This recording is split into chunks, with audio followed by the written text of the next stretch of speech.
ദൈവത്തിന്റെ അതിപരിശുദ്ധ നാമം വാഴ്ത്തപ്പെടുമാറാകട്ടെ. എല്ലാവർക്കും എൻ്റെ സ്നേഹവന്ദനം.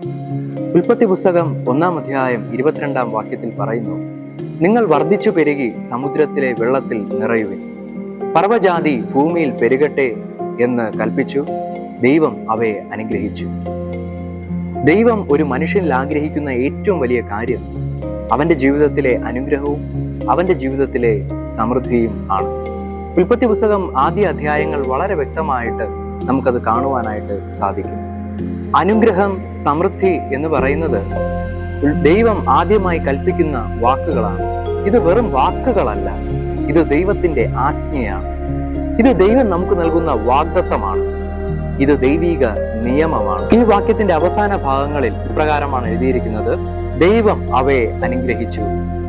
ദൈവം സകല ജീവജന്തുക്കളെയും സൃഷ്ടിച്ചതിന് ശേഷം അവർക്കൊരു അനുഗ്രഹം നൽകുകയാണ്. നിങ്ങൾ പെരുകുവിൻ, നിങ്ങൾ വർദ്ധിക്കുവിൻ, നിങ്ങൾ നിറയുവിൻ.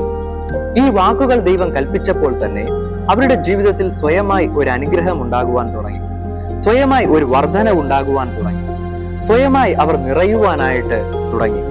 ഇതിന്റെ ആത്മീയ അർത്ഥം എന്ത്? ദൈവം ഒരു മനുഷ്യനെ അനുഗ്രഹിച്ചു കഴിഞ്ഞാൽ, ദൈവത്തിന്റെ അനുഗ്രഹം ഒരു മനുഷ്യനിൽ ഉണ്ടെങ്കിൽ അവന്റെ വളർച്ചയെ തടയുവാൻ, അവന്റെ ഉയർച്ചയെ തടയുവാൻ, അവന്റെ വർധനവിനെ തടയുവാൻ ആർക്കും സാധ്യമല്ല. ഒരു പ്രതികൂലത്തിനോ ഒരു ശൂന്യതയ്ക്കോ ഒരു ഇരുട്ടിനോ ദൈവം അനുഗ്രഹിച്ച ഒരു മനുഷ്യന്റെ വളർച്ചയെ തടയുവാൻ സാധ്യമേ അല്ല. പലപ്പോഴും നമ്മുടെ ജീവിതത്തിൽ ഇങ്ങനെ ഒരു ചിന്തയുണ്ട്, ദൈവമേ, എന്തുകൊണ്ട് എൻ്റെ ജീവിതം മുന്നോട്ട് പോകുന്നില്ല?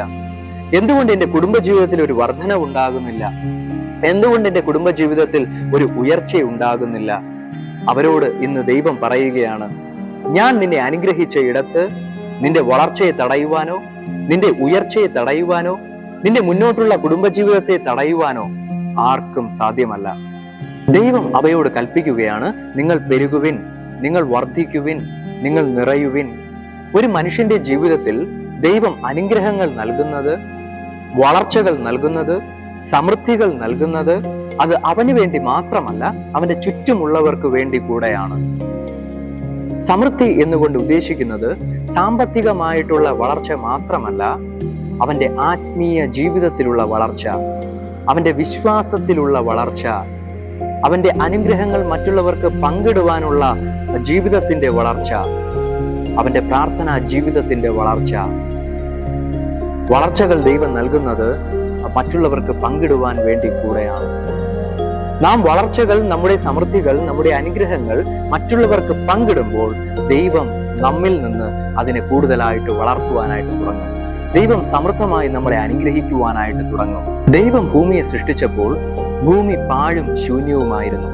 എന്നാൽ ദൈവത്തിന്റെ വചനം കൽപ്പിച്ചു തുടങ്ങിയപ്പോഴോ ആ പാഴും ശൂന്യവുമായിരുന്ന ഭൂമിയിൽ അനുഗ്രഹങ്ങൾ വരുവാനായിട്ട് തുടങ്ങി, സമൃദ്ധികൾ നിറയുവാനായിട്ട് തുടങ്ങി, വളർച്ചകൾ വരുവാനായിട്ട് തുടങ്ങി. നമ്മുടെ ജീവിതത്തിലെ പല മേഖലകളും പാഴിന്റെയും ശൂന്യതയുടെയും അവസ്ഥകളിലാണ്. നമ്മുടെ ജീവിതത്തിലെ പല മേഖലകളിലും ഇപ്പോൾ വരൾച്ചയുടെ അനുഭവത്തിലാണ്.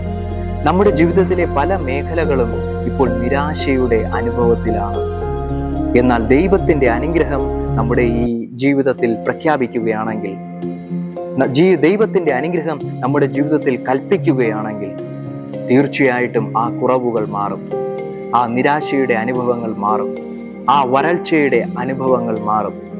ദൈവം ഈ പകൽക്കാലം നിങ്ങളോട് സംസാരിക്കുകയാണ്, ഞാൻ വറ്റിയ ഇടത്ത് നിനക്കൊരു വളർച്ചയുടെ അനുഭവം, നിനക്കൊരു വർധനവിന്റെ അനുഭവം, നിനക്കൊരു ഉയർച്ചയുടെ അനുഭവം കൊണ്ടുവരുവാൻ പോവുകയാണ്. ഉൽപ്പത്തി 1:22 വെറും ഒരു ചരിത്രവാക്യം മാത്രമല്ല, അത് ഇന്നും പ്രവർത്തിക്കുന്ന ഒരു സത്യമാണ്.